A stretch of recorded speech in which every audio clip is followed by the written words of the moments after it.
Seat. Oh thank you আমার wallet আমি open করছি ওপেন করো, ওপেন করো।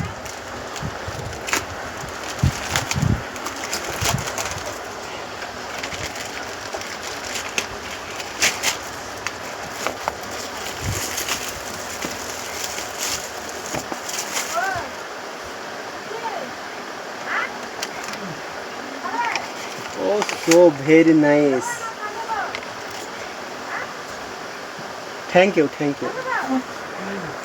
পছন্দ হয়েছে? আমার খুব পছন্দ হয়েছে একটা ওয়াচ একটা পয়সা আছে নাকি ওর ভেতরে? না না পয়সা নেই পয়সা তো দেয় কাগজ কা টুকরা হ্যাঁ দেখাও সামনেটা বাইরেটা দেখাও। সুপার কুমিরের চামড়া কুমিরের চামড়া না ডুপ্লিকেট সবই, কিন্তু ভালো লাগছে।